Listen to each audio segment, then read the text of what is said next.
According to a recent Gallup poll, 49% of Americans believe that UFOs are real. I'm standing here with 33 residents of Gulf Breeze, Florida, who claim to have seen a UFO. These are reliable witnesses, teachers, doctors, a retired newspaper editor. Hardly the type of people to invite ridicule or perpetrate a hoax. Tonight, they're going to tell the story of their strange experiences. 135 people in Gulf Breeze have had 80 different sightings this last November. They believe that what they've seen is real, and some even claim to have photographed the UFOs. Gulf Breeze is a small bedroom community located on Florida's northwestern coast. Bordered by several military bases, Gulf Breeze is home to many professional people and has one of the highest per capita incomes of any town in Florida. Gulf Breeze was a normal American town until the night of November 11th, 1987. On that night, a man we will call Ray sat in his study. Because of the controversy that has arisen over his experiences, he asked to have his real name withheld. At approximately 5 p.m., Ray noticed a strange light in the dusk sky. He went outside to take a closer look and saw a large glowing object hovering 200 feet away. The object made no sound. With his Polaroid camera, Ray took these 5 photographs. Though Ray preferred not to be interviewed, he did consent to his photographs being televised.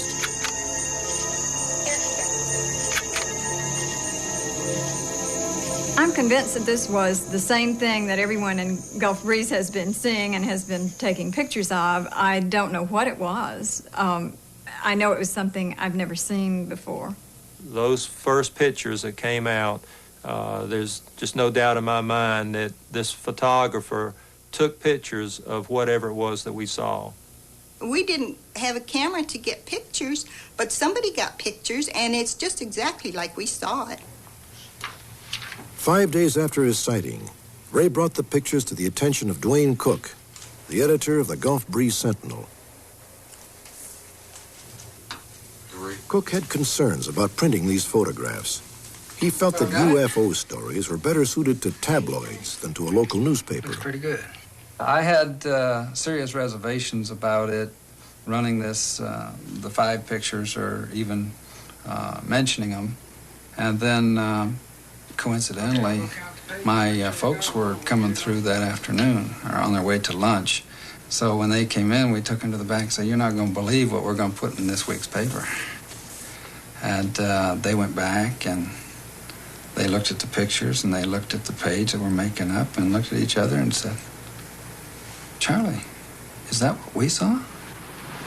After the publication of these photographs on November 19th, reports of UFOs became an almost daily occurrence.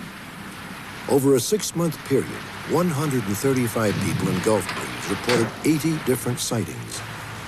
The object was very large. I would say the size of a medium size, a large airplane.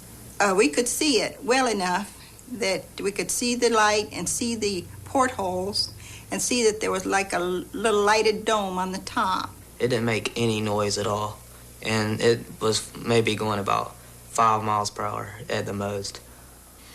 I saw a light in the distance that was very bright yellow-orange and quite different from any light I'd ever seen before. And then when it went straight up into the air with a complete blue background and just sat there at an angle for about, I'd say 45 seconds to a full minute, it sat there. We noticed the water below it. There was no motion of the water. It did not stir up the water. Having seen it myself, then I'm convinced now that, yes, these exist. But up until that time, I hadn't even thought about UFOs as one of those things. Until you actually experience something, you don't think too much about it.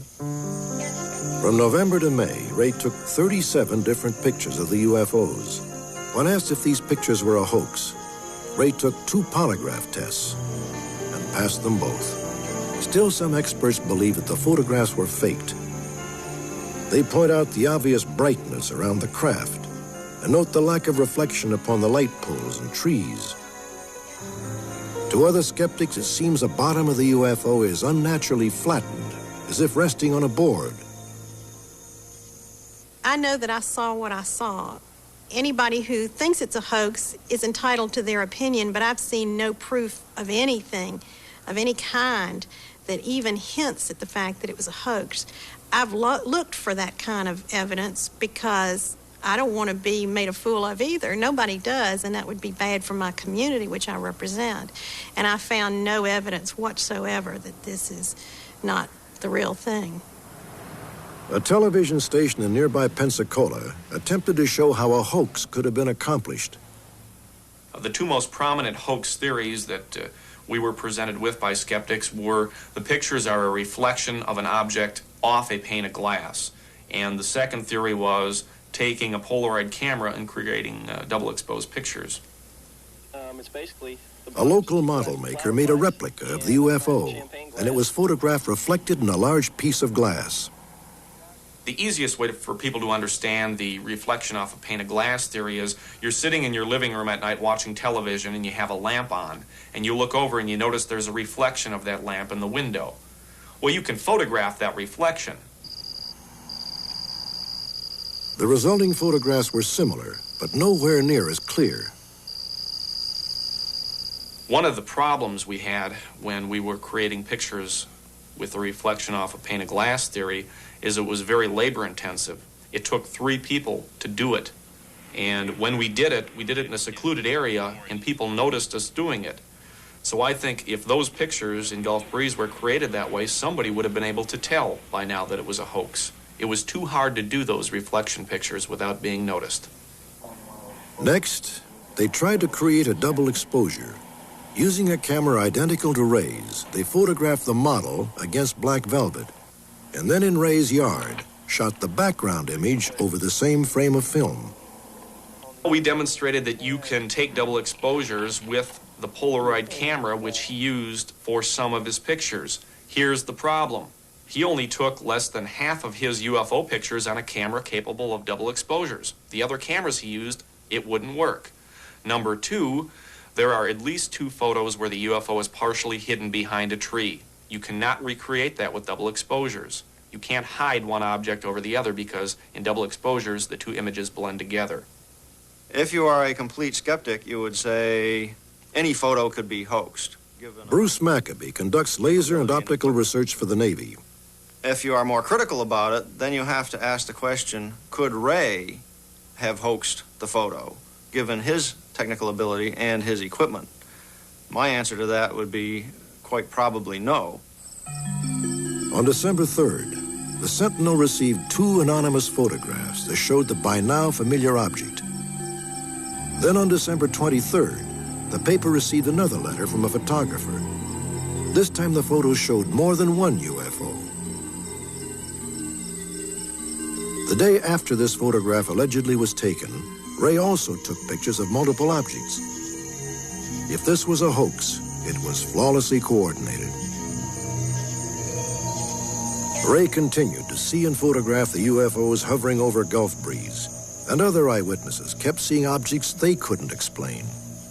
People were organizing parties, UFO, search parties. They'd go out and for the fun of it, or they were serious, but a lot more people were looking up at the sky and paying much more attention to what is flying around up there.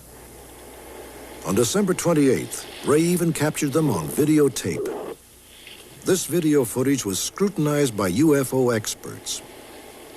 In as much as the videotape clearly shows a craft that is indeed similar to the photographs that we've seen, this we have presumed is the same type of craft. We hope to be able to clearly show, and I think we have at this point clearly shown, that this is indeed a flying craft that is not operated by remote control. In another picture, taken on December 2nd, Ray photographed a shaft of blue light emanating from the base of the object. This light was also observed by 5 other witnesses. Ray's closest encounter took place on January 12, 1988. He was driving along a deserted road about 4 miles from his home. The sudden appearance of a bright light forced him off the road. He reached for his Polaroid camera and snapped what Dr. Maccabee believes to be a classic UFO photograph. I termed it classic because of the convincingness of the picture. You can see the front of the truck, and you see the road leading away from the truck right over to the object itself, going right under the object. You see the trees in the background. This gives you a sense of actually being able to locate the object in three-dimensional space as being out there. Dr. Maccabee calculated that the object was 12 feet wide and 9 feet tall. The final reported sighting in Gulf Breeze took place in July. But two questions remain. Why was Ray able to take so many photographs of these elusive objects? And why was Gulf Breeze a place where this phenomenon occurred? I don't know why it happened to Gulf Breeze, but I am convinced that the reason that one individual has been able to have 22 encounters, including 18 separate photographic sessions, is because somebody in the UFOs wanted him to take photographs. Otherwise, he would not have had all those sessions. Why are they coming to Gulf Breeze? Well, you've got all this military presence here. Eglin Air Force Base, the Naval Air Station in Pensacola, some smaller military installations. If I was coming from another planet and wanted to spy on Earthlings and wanted to get a good look at their military, Gulf Breeze is a pretty darn good place to do that, if that's indeed what they're doing, if this is real. Some skeptics suggest that the objects were military aircraft being tested at nearby Pensacola Naval Air Station. We've contacted the public information offices at the military bases around here and asked them if they knew anything about it. And basically their answer was no, and even if we did, we wouldn't be able to make a comment on that. Even our own county commissioner, who's a retired Air Force test pilot, said no, he doesn't think, he went on record in our paper as saying no, he didn't think it was military because our military does not have aircraft that can move in the fashion that this moves, especially without making any noise. My best guess is that their technology is, rather than thousands of years ahead of us, perhaps hundreds of thousands of years ahead of us. I probably won't believe this case 100% until the thing lands in my backyard and the creatures get out and shake my hand. But I do believe it's very possible, based on the evidence we have now, that this case could possibly be real. I will go that far. Despite the best efforts of skeptics, some sightings simply cannot be explained away. Though the possibility of a hoax can't be dismissed, the people standing here with me are certain that they saw something that defies easy explanation. A noted astronomer once said that the universe is not only stranger than we imagine, it is stranger than we can imagine.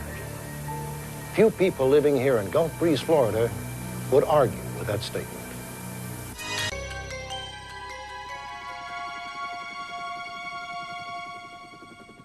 Two years ago, we investigated a rash of apparent UFO sightings which took place in Gulf Breeze, Florida between November of 1987 and May of 1988.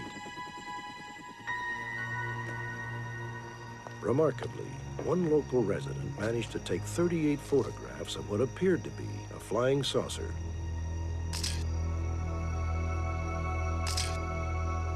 At the time, the photographer of the UFOs requested strict anonymity.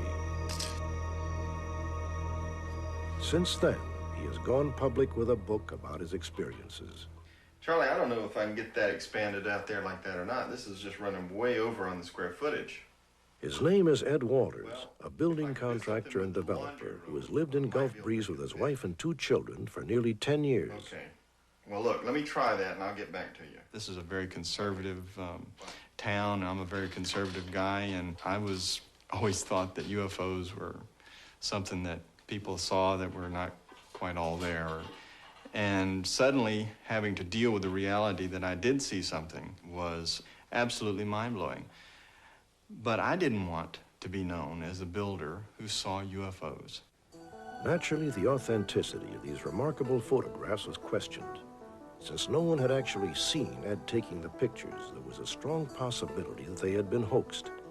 But during the 7-month period that these photographs were taken, No less than 100 citizens in the area claim they saw the same object seen in the pictures. I don't know what it was. I know it was something I've never seen before. The object was very large. I would say the size of a medium size, a large airplane. We could see the light and see the portholes and see that there was like a little lighted dome on the top. Recent events in Gulf Breeze have put the debate back in the news. Dramatic new evidence has appeared which suggests that Ed Walters did hoax his photographs. Ed Walters is extremely intelligent, smarter than I am, I'm sure. And he's managed to create a story and keep the story fed and keep it going for years now. I haven't heard any evidence, say nothing about proof, to really suggest that the photographs are hoaxes. There's more which points to it as a hoax than the truth. There is very little evidence that Ed hoaxed these pictures. Ed will never, ever admit to it being a fraud, even if it goes to court, even if he goes to jail. No matter what happens, he'll never admit that it's fraud. The Gulf Breeze UFO sightings have become a fulcrum of controversy. If Ed Walters is telling the truth, then he's managed to obtain evidence that UFOs do exist. If he's fabricating his story and his pictures, then he may be an opportunistic liar who has not only brilliantly deceived the media, but his neighbors and friends as well. Recently, a bizarre chain of events has occurred that supports both conclusions. Our update of this most improbable tale begins with a chance discovery made in March of this year. Many of the pictures taken by Ed Walters were shot just outside of his home in Gulf Breeze. Ed and his family moved in December of 1988. 10 months later, the house was purchased by Bob and Sarah Lee Menzer, who moved to Gulf Breeze from Washington, D.C. At the time, they were unaware of Ed Walters and his controversial photographs.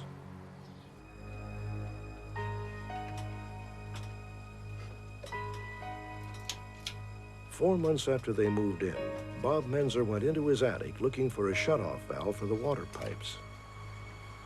I was finally getting around to installing the ice maker in the refrigerator. I was tracing the pipe through the attic and moving insulation aside. When I uncovered the model, I didn't think much about it. It was just a curiosity that it was there, and I was not aware at that time of the significance attached to a model of a UFO. I said, oh, it looks like something maybe one of Ed's children made. I didn't look at the detail of workmanship. I saw that it was made out of paper plates, and that's all I thought about it. The Menzers put the model on a shelf in the garage and forgot about it. It remained there, undisturbed, for the next 2 months. Good evening, sir. I'm a reporter with the Pensacola News-Journal. In June, reporter Craig Myers of the Pensacola News-Journal visited the Menzers. We're doing follow-up stories on the Ed Walters sightings. Well, he first asked whether we had found anything in the house when we moved in that would indicate any activity having to do with UFOs. Nothing unusual in the Whether house we had when you found any photographs or anything that might be associated with UFOs. Quite some time before we moved in. Perhaps maybe a model of a UFO? Well, yeah, there was a model. We did find a model. There He was a model. expressed interest in the fact that I had found the model and wanted to see it, so we showed it to him. No, I guess I'd be all right. He then asked if he could borrow it and take it to the offices of the newspaper. And I, at that time, didn't see any reason why he shouldn't, so we let him do that. The following week, the story of the model's discovery threw Gulf Breeze into an uproar. Once more, the cry of hoax reverberated through the town. This model is a total fabrication, a prank done by somebody unknown in an effort to discredit me and also in an effort to discredit the Gulf Breeze sightings in general. The Pensacola paper showed how the model could have been used in a hoax. This is a picture the paper took using the model. This is one of Ed's original photographs.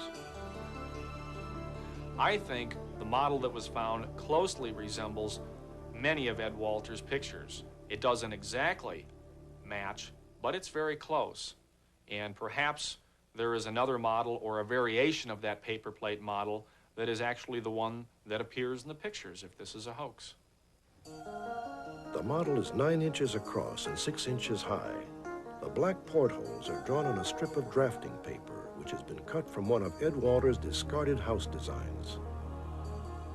After a little bit of research, we discovered that this plan that makes the center part of this model was designed in September the 7th, 1989, 2 years removed from when I took the photographs of the object in the sky in 1987. The finding of a model is of no consequence to our sighting because what we saw was not a model. The truth is that I know that what I saw could not have been a small model dangled in the sky made out of paper plates. That just is not possible.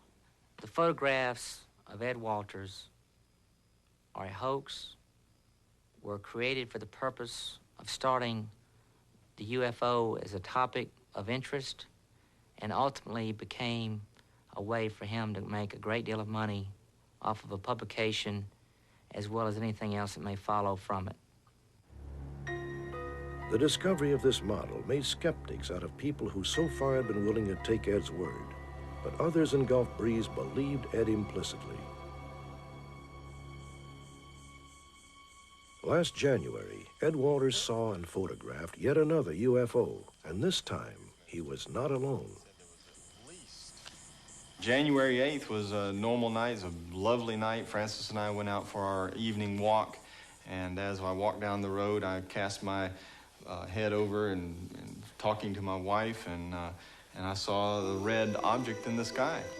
Look, honey, there it is. It's back. And I knew right away that I was looking at the UFO. It was high in the sky, and it was relatively bright, brighter when I first saw it than when we saw it later. I had been criticized in the past for not calling quickly when I saw the UFO, and so Francis and I ran back to the house. I got on the phone and began calling investigators. Ended up getting 3 answering machines in a row. I finally called quickly Dwayne Cook, got him, said, look, there's this thing that's about a block away from the house and very high in the sky, but very clear, come quick. Moments later, Ed was joined by Brenda and Buddy Pollock, Dwayne and Doree Cook, and Doree's son, Chip Holston. As we pulled up, he was just setting up the camera in the street. At first, we didn't see anything, and Ed was distraught. You don't see it? You don't see it? I'm looking at it. After we watched for a while, we did, in fact, see a red glowing spot up there. I was a bit disappointed right up front because I was expecting, when he said a big glowing object, to see something like this, and when in fact it was really more something like this.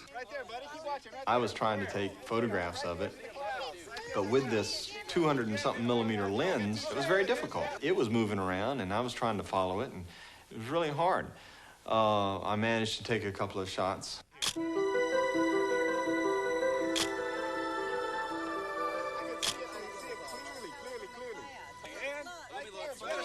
A more distinct picture was taken by Chip Holston. When I took the picture, I was looking through Ed's camera. You could see it so much better through the camera. It was really amazing. Definitely, I've never seen anything like that before. It wasn't like a helicopter or airplane that, like an airplane's always moving, and a helicopter is just kind of sitting there hovering around. And this was different, like it was floating or something. It was really weird. This is the photograph taken by Chip.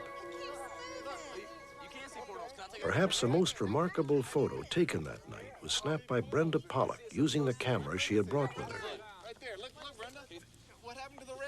Soon the light went out. And at that point, when it was in the black phase, I did get to take a picture because it stayed still long enough for me to be able to get off a shot.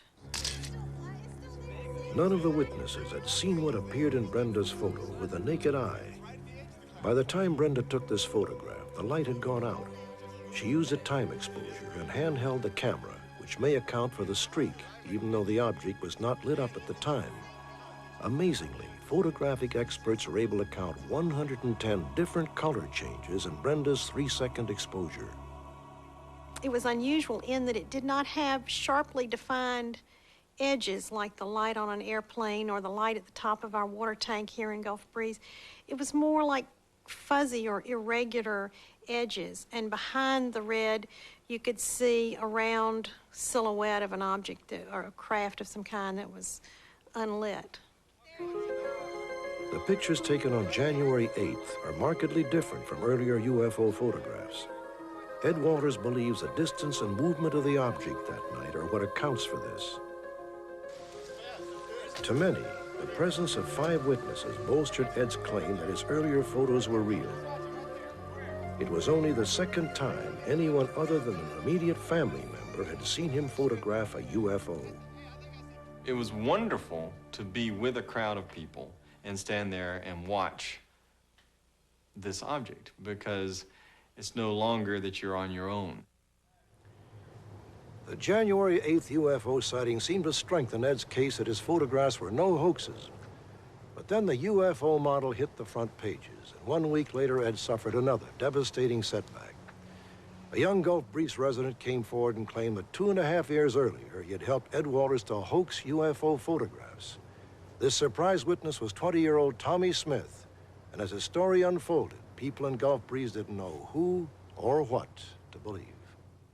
In an effort to verify Tommy's account, we had him walk through the procedure. In a local newscast, Tommy Smith demonstrated how Ed Walters managed to hoax the pictures by using a model. It had the, like I said, the tripod down below with the actual flashlight taped to it. It's one of the flashlights with the red buttons that snap on and off, and pipe on top, piece of tape around it, and everything was black. According to Tommy, in January of 1988, Ed gave him these 6 pictures and told him to take them to the local papers. 2 main reasons why I didn't go through with it was because I was lying to my folks, basically, and also the fact that I just felt like it was fraud. For 2 years, Tommy kept his knowledge secret from everyone except his parents. But after the discovery of the model, he decided to go public. Today it is Tommy's word against Ed's, and nobody knows who is telling the truth. He had a spot on the floor where he could basically kneel or sit and photograph the model every single time. The thing that impressed me most about Tommy was first his sincerity. He seemed very honest, very forthright. I was sitting in the bedroom, and he went into the closet and pulled one model out and said, "No, wrong one," stuck it back up and pulled another one out. Tommy's statements don't check out. No matter how nicely he says them and how sincerely he says them, they don't check out. Very simply, Tommy has no axe to grind in this. Tommy has nothing to gain by coming forward and offering the details of the story that he knows. I remember that the model it was a set of two sets of plates with a strip of paper around the middle. I have been studied for 2.5 years. Every word that I have uttered has been examined and cross-examined. Why is it that we're suddenly supposed to believe, without any examination, every word that this young man says just because he happens to be a naysayer? There are several disturbing aspects to Tommy Smith's story. Ed has published 38 photographs, but Tommy maintains that he knows only of the 6 fakes, which are not among the 38. If Tommy knew Ed was conducting a hoax, why did he wait over 2 years before exposing it? At first, I didn't think it would get that big. I really didn't.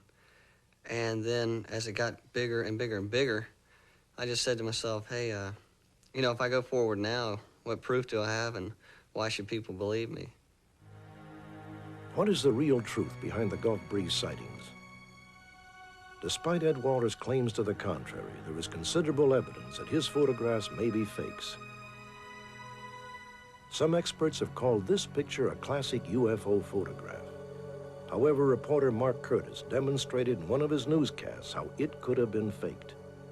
Using a large black backdrop, a lit UFO model, and an orange crepe paper cutout, we took our first exposure. Then, it was time for a second exposure on the same piece of film, focusing out over the road, just like Ed Walters did.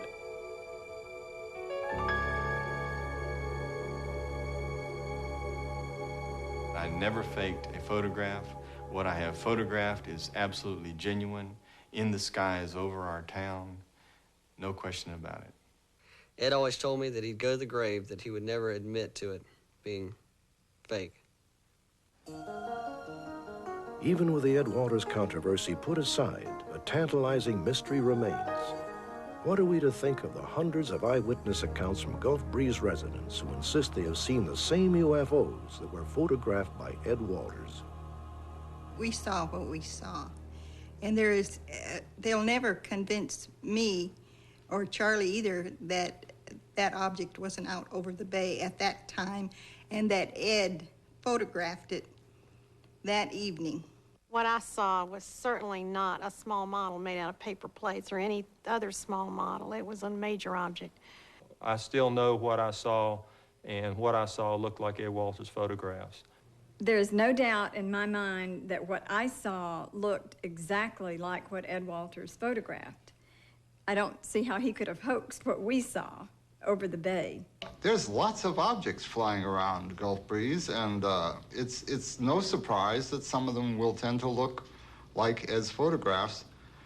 That doesn't make them alien spacecraft, and it doesn't make them the same object that Ed photographed. Those of us that have seen this thing know what we've seen. It does not matter what a naysayer says. A naysayer cannot believe it if he wants to.